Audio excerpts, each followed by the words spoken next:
ఈరోజు ఇక్కడ ఈ ప్రెస్ మీట్ పెట్టగల కారణం ఏంటంటే వైఎస్ఆర్ కాంగ్రెస్ పార్టీ అధికారంలో ఉండేటప్పుడు ఏ రకంగా పార్టీకి పనిచేసిందో ప్రజలందరికీ తెలుసు. ఈరోజు కూటమి ప్రభుత్వం వచ్చినా కూడా పార్టీ ఎలా పనిచేస్తుందో ప్రజలందరూ కూడా చూస్తున్నారు. కానీ ఇష్టాసారంగా నోరు విసిరేయడం కరెక్ట్ కాదని జనసేన పార్టీ వీర మహిళలందరికీ కూడా ఒకసారి నేను తెలియజేసుకుంటుంది ఏంటంటే, రోజా గారి కోసం అమ్మ ఉషా కిరణ్ గారు, రోజా గారి కోసం మీకు ప్రతిదీ తెలుసు. ఇదే వైఎస్ఆర్ కాంగ్రెస్ పార్టీకి రోజా గారితో పాటు మీరు కూడా ఒక 5 ఏళ్ళు పనిచేసి విశాఖ మహిళా అధ్యక్షురాలుగా పనిచేసేటప్పుడు రోజా గారు ఏంటో మీకు తెలియదా? ఈ రోజు రోజా గారి కోసం ఒక సాటి మహిళను కూడా చూడకుండా మీరు ఇష్టాసారంగా మాట్లాడుతున్నారు. అంటే పార్టీ మారారని చెప్పి మన వ్యక్తిత్వం మార్చుకోకూడదు. ఏదైనా సాటి ఆడదని కూడా మీరు ఆలోచించాలి. ఎయిర్పోర్ట్లో అసభ్యకరంగా రోజా గారు ప్రవర్తించారు, రోజా గారు మాట్లాడారని చెప్పి మీరు జనసేన కుర్రవాళ్ళందరికీ కూడా క్షమాపణ చెప్పాలి, మా వీర మహిళలందరికీ క్షమాపణ చెప్పాలని అడుగుతున్నారు. దేనికి చెప్పాలి క్షమాపణ? అసభ్యకరంగా ఆవిడ ఏం చేశారని? మీ కుర్రాళ్ళు ఒళ్ళు తెలియక జనసేన పార్టీ కుర్రవాళ్ళందరూ కూడా ఆవిడకి ఒక మహిళను కూడా చూడకుండా రాళ్లతో విసురు కొడితే ఆ రోజు ఆవిడ దెబ్బతిని వాళ్ళు మాట్లాడకుండా కూడా ఆవిడ వెళ్ళిపోయారు. మరి ఆ రోజు మీరందరూ ఎందుకు క్షమాపణ చెప్పలేదు? అప్పుడు మీ నోర్లు పడిపోయాయా, లేకపోతే కళ్ళు కనిపించలేదా? ఇంకొకటి, మహిళలకు ఏదైనా ఆపద వచ్చింది అంటే మొట్టమొదటి వచ్చేది రోజా గారే. ఆవిడ ఎన్నో కార్యక్రమాలు, రచ్చబండ కార్యక్రమాలు చేశారు. ఇవన్నీ మీరు చూశారు కదా, మీకు తెలుసు కదా. తెలియకపోతే మీరు మాట్లాడారని ఒక అర్థం ఉంది, మీకు అంతా తెలుసు. మరి అలాంటిది మహిళలకు ఏదో ప్రాబ్లం వస్తే ఇంట్లో తైతక్కలు ఆడుతుందని మీరు అడిగారు కదా. తైతక్కలు ఆడడం అంటే ఏంటమ్మా మాకు తెలియదు నిజంగానా. ఎందుకంటే వైఎస్ఆర్ కాంగ్రెస్ పార్టీలో ఈ రోజు వరకు ఎవరు ఇళ్లలో కూర్చొని బయట కూర్చొని తైతక్కలు ఆడలేదు ఎవరు. మరి మీ వీర మహిళలకు అవి అలవాటేమో. సాటి మహిళకి ఏదైనా అయితే వెంటనే పరిగెత్తి వచ్చేది వైఎస్ఆర్ కాంగ్రెస్ పార్టీ మహిళలు, అందులో మొట్టమొదటిగా ఉండేది రోజా గారు. మరి అలాంటి రోజా గారి కోసం మీరు ఇంత ఇదిగా మాట్లాడుతున్నారు కదా, ఇది కరెక్ట్ కాదమ్మా. క్షమాపణ దేనికి చెప్పాలో ముందు మీరు చెప్పండి. గట్టిగా మాట్లాడుకోవాలనుకుంటే ఫస్ట్ మీరు క్షమాపణ చెప్పాలి రోజా గారికి. తర్వాత కూటమి ప్రభుత్వం వచ్చిన తర్వాత ఉప ముఖ్యమంత్రి పవన్ కళ్యాణ్ గారు మాటలు వింటే మాట్లాడాల ఉంటాయి కానీ చేతల్లో ఈ రోజు వరకు ఎక్కడ ఏది చూడలేదు. మరి ఇంతమంది పవన్ కళ్యాణ్ గారి కోసం పనిచేసి మరి ఉపాధి చూపించాడా పోనీ? ఇదే పవన్ కళ్యాణ్ గారు నేను ఉపాధి చూపిస్తాను, నేను యువతకి ఒక దారి తీసుకొస్తానని చెప్పారు. ఏ దారి తీసుకొచ్చారు యువతకి? ఓట్లు ఉన్నోళ్ళు ఓట్లు లేనోళ్ళు కూడా మీ జనసేన పార్టీలోనే విచ్చలవిడిగా తిరిగి ఎరగబడుతూ మీ ప్రభుత్వం వచ్చిన తర్వాత ఎంతమంది మహిళలకు అన్యాయం జరిగిందో మీకు కనిపించట్లేదా? పోనీ కనిపించిన తర్వాత మీరు ఏదైనా అది సాల్వ్ చేశారా? లేదే. కానీ వైఎస్ఆర్ కాంగ్రెస్ పార్టీ లీడర్స్ అవనివ్వండి, మహిళ అవనివ్వండి, ఏ రోజు కూడా అలా లేరు. ఒక మహిళకు అన్యాయం జరిగింది అంటే వితిన్ సెకండ్స్లో ఒక ఫోన్ రాగానే వెంటనే పరిగెత్తి వెళ్తాం. మీ వీర మహిళలు ఈ రోజు కూడా మేము ఎక్కడా చూడలేదు. మీ జనసేన వీర మహిళలు ఎక్కడ మహిళకి ఏ ప్రాబ్లం వచ్చిందని ఎక్కడ మేము చూడలేదు. ఈ రోజు ఏదో మాట్లాడాలి కదా అని చెప్పేసి ప్రెస్ మీట్లు పెట్టేసి రోజా గారి మీద ఏవేవో మాట్లాడేస్తున్నారు మీరు. కరెక్ట్ కాదమ్మా అది. ఫస్ట్ మనిషి వ్యక్తిత్వం ఏంటో తెలుసుకొని మాట్లాడాలి. తెలియలేని వాళ్ళు మాట్లాడారంటే ఒక రకం, తెలిసి తెలియని వాళ్ళు మాట్లాడారంటే ఒక రకం. అన్ని తెలిసి కూడా మీరు రోజా గారి కోసం మాట్లాడారు. ఒక మంత్రిగా ఉండి ఆవిడ రుషికొండలోని అది చేస్తారు, రుషికొండలోని ఇది చేస్తారు, అవి తీసుకున్నారు, ఏది మీ దగ్గర ప్రూఫ్స్ ఏమైనా మాట్లాడారా? కొన్ని ప్రూఫ్లు పెట్టి మీరు మాట్లాడితే దానికి ఆవిడే డైరెక్ట్గా మీకు కౌంటర్ ఇస్తారు. మీ దగ్గర ఏ ప్రూఫ్లు లేవు అంటే నాలుగు నరం లేదని చెప్పి శిష్టాసారంగా మాట్లాడేస్తున్నారా? మనం మాట్లాడే ముందు ఎదుటి వ్యక్తి కోసం అర్థం చేసుకొని మాట్లాడాలి. అసలు రోజా గారి కోసం మాట్లాడే స్థాయి మీది ఫస్ట్ అది గమనించుకోవాలండి. రోజా గారి కోసం మాట్లాడే స్థాయి అయితే కాదు. ఒకప్పుడు ఆమె కిందే పనిచేశారు, ఈరోజు ఆమెకే మీరు కౌంటర్ ఇస్తున్నారు.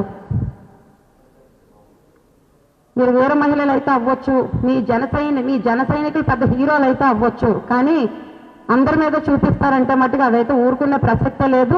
మీకు రోజా గారు క్షమాపణ చెప్పే ఛాన్సే లేదు. మరొకసారి కానీ మీరు ఇలాంటి మాట్లాడి ఇంకొకసారి రోజా గారనే కాదు ఏ ఆడపిల్ల మీదైనా కూడా మీరు ఇలాంటి మాట్లాడితే మట్టుగా ముందు వెంటనే మీ మీద మేము యాక్షన్ తీసుకోవడానికి వైఎస్ఆర్ కాంగ్రెస్ పార్టీ మహిళలందరం కూడా రెడీగా సిద్ధంగా ఉంటామని మరొకసారి మీ జనసేన పార్టీ వీర మహిళలకు జన సైనికులకు కూడా హెచ్చరిస్తున్నాం. అందరికీ నమస్కారం అండి. నేను మీ రోజారాణి రాష్ట్ర మహిళా కార్యదర్శిని మాట్లాడుతున్నాను. ఈరోజు చూస్తూ ఉంటే పరిణామాలు ఎలాగున్నాయంటే ఊసరవల్లి రంగులు మార్చినట్టు జనసేన దూర మహిళలు ఊసరవల్లి రంగులు వేసుకొని ఇష్టం వచ్చినట్టు వైఎస్ఆర్ కాంగ్రెస్ పార్టీలో ఉన్న ఒక సీనియర్ నాయకురాలు రాష్ట్ర మహిళా అధ్యక్షురాలుగా చేసి ఈరోజు వివిధ పదవులు అనుభవించిన ఒక రోజా గారిని అనే హక్కు అయితే మటుకు ఉషా కిరణక్కకి లేదు. ఈరోజు మేము ఉషాక్క అని గౌరవిస్తున్నాము అని అంటే మాకు ఒక రెస్పెక్ట్ అంటూ ఉంది. ఏ గూటికి చెందవలసిన పక్షులు ఆ గూటికే చెందుతారు అన్నట్టు ఈవిడ ఈ గూటును మేము ఈ గూట్లోనే ఉన్నాం. కష్టమైన నష్టమైన జగనన్న వెంట ఉన్నాం, జగనన్న పార్టీలోనే ఉన్నాం, జగనన్న కోసం తుది శ్వాస వరకు కూడా మేము కష్టపడతాం. కానీ మీరు ఊసరవల్లి రంగులు మార్చినట్టు ఇక్కడి నుంచి జనసేన పార్టీకి వెళ్ళిపోయారు. అలాగని జనసేన పార్టీలో ఈ రోజు వరకు మీరు జనసేనలో ఉన్నారో వేరే పార్టీలో ఉన్నారో కూడా మాకు తెలియట్లేదు. ఈ రోజు వరకు తెర ముందుకు మీరు రాలేదు, మాకు కనిపించలేదు. అంటే దొంకలేనోడంట వంకొట్టుగా నేలాడాడంట. అంటే ఏదో విధంగా రావాలి, ఏదో విధంగా జగన్మోహన్ రెడ్డి గారి మీద, పార్టీ మీద, మహిళల మీద ముద్ర వేయాలి, ఏదో ఒకటి అనాలని రీత్తో మీరు వస్తున్నారు తప్ప మీ దగ్గర సబ్జెక్ట్ లేదు. ఫస్ట్ ఏ సబ్జెక్ట్ ఉందని వస్తారు? ఇప్పుడు కూటమి ప్రభుత్వం ఎందుకు ఇప్పుడు అధికారంలో ఉన్నారు? అధికారంలో లేనప్పుడు హామీలు ఇచ్చారు. అలాంటప్పుడు ప్రతి చిన్నపిల్ల నుంచి ముసలాళ్ళ వరకు కూడా అన్యాయం జరుగుతుంది. వాటి కోసం మీరు ఎందుకు ప్రశ్నించట్లేదు? ఉషక్క మీరు ఎక్కడున్నారు?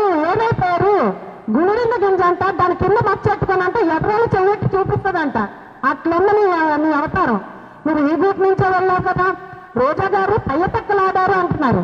రోజా గారు పై పక్కలు ఆడారా లేకపోతే ఆవిడ ఒక ఫస్ట్ నుంచి సినీ ఫీల్డ్ లో ఉంటూ కూడా మన వైఎస్ఆర్ కాంగ్రెస్ పార్టీలో ఒక మహిళగా పనిచేసిందని మీకు తెలీదా? నువ్వే అనుభవించావు కదా. ఆవిడ ఎయిర్పోర్ట్లకు వచ్చినప్పుడు అంతా రిసీవింగ్ చేసుకొని తీసుకెళ్ళి చేసిందని నువ్వే కదా. నీకు తెలీదా మా రోజా గారి కోసం? నువ్వు ఆడే మాట్లాడి నువ్వు ఇచ్చే ప్రెస్ మీట్లేటి ఏదనంటే సబ్జెక్ట్ మాట్లాడు. విశాఖపట్నమే కాదు రాష్ట్రంలో చాలా మంది మహిళలకు అన్యాయం జరుగుతుంది. వాళ్ళ పట్ల నుంచి నువ్వు పోరాటం చేయి, నీకు దమ్ముంటే. అంతే తప్ప ఇష్టం వచ్చినట్టు క్షమాపణలు చెప్పాలి, మీడియా ముందుకు వచ్చి దగ్గర తను ఒడికిపోయి మాట్లాడాలి. ఇలాంటివి ఇక్కడ గేమ్లు ఆడొద్దమ్మా. ఎందుకంటే ఇప్పుడు పవన్ కళ్యాణ్ గారు ఉన్నారు, మేము ఎప్పుడు ఒక రెస్పెక్ట్ ఇస్తాం.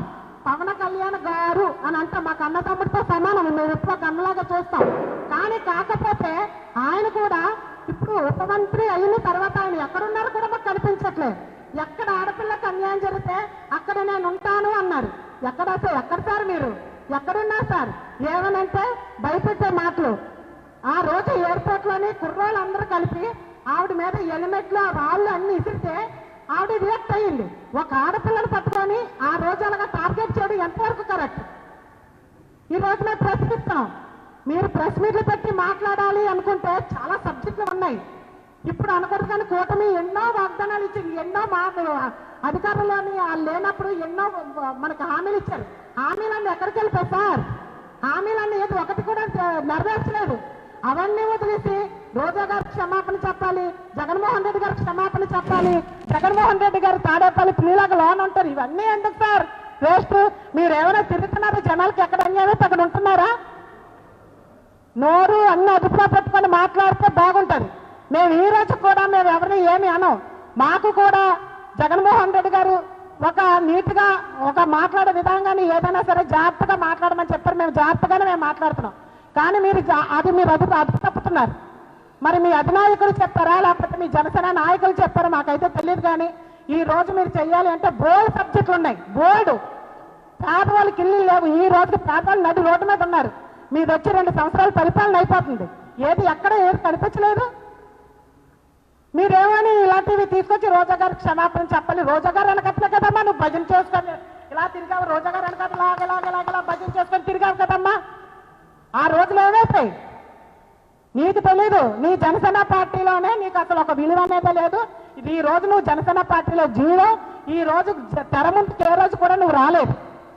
ఈ రోజు ప్రెస్ మీట్ మాట్లాడమని ఏదో చెప్తాను వచ్చి మాట్లాడుతున్నావు కనుక ఉషాక్క ఒకటే చెప్తున్నావు, క్షమాపణ చెప్పేదైతే లేదు. మీరు ఏదైనా ఉంటే సబ్జెక్ట్ పరంగా వెళ్ళండి, అంతేగాని వాళ్ళ సమాధానం చెప్పాలి. ఏమనంటే మా జన సైనికులు అందరూ వచ్చేస్తారని భయపెట్టే అలాంటి మాటలు కూడా మీరు ఆడవద్దు. సబ్జెక్ట్ తోటి రండి, మేము సబ్జెక్ట్ తోటి వస్తాం. ఈ అవకాశం ఇచ్చిన పెద్దలందరికీ నా హృదయపూర్వక నమస్కారాలు.